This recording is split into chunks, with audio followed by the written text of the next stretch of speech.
Rashtrawadi Congress party चे प्रवक्ते आणि प्रदेश उपाध्यक्ष ओबीसी विभाग सन्माननीय प्राध्यापक सतीशजी कुलाळ साहेब आपलं मनोगत व्यक्त करावं।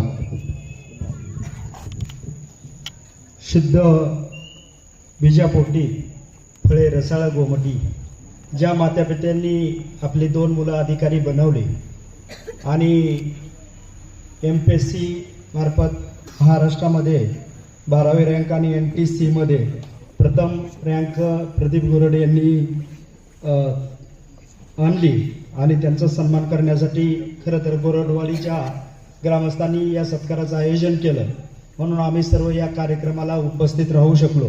खरं तर मी प्रदीप साहेबांना काल अभिनंदनासाठी कॉल केला आणि त्यांनी सांगितलं आवर्जून की सर तुम्हाला या कार्यक्रमाला यावं लागतंय। खरं तर आजच्या कार्यक्रमाचे प्रमुख वाघमोडे साहेब सभेचा संकेत पाळत कुणाचंही नाव घेत नाही, मान्यवर व्यासपीठ आणि समोरही बसलेले सर्व मान्यवर आहेत। खरं तर विद्येविना मती गेली, मतीविना गती गेली, गतीविना वित्त गेले, वित्तविना शूद्र खचले, इतके अनर्थ एका अविद्येने केले।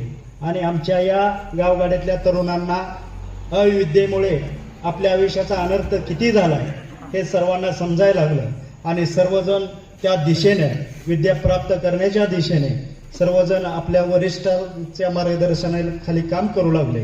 मी पुन्हा एकदा खरं तर हा कार्यक्रम भाषण करण्याचा नाही आहे, परंतु प्रदीप सर मी तुम्हाला एकच विनंती करेन की आज तुम्ही हे यश मिळवलंय ते खरं तर ह्या यशाचा पहिला टप्पा आहे। खरं तर चॅलेंज पुढं आहे। आज तुम्ही DYSP आहात, उद्याचे SP आहात, परंतु तुमच्या टेबलवरती तुम्ही उपेक्षित वंचित बहुजनांना केंद्रबिंदू मानून काम करचाल एवढीच अपेक्षा व्यक्त करतो आणि पुढील कार्यकाळासाठी तुम्हाला शुभेच्छा देतो आणि थांबतो। धन्यवाद। जय हिंद, जय महाराष्ट्र।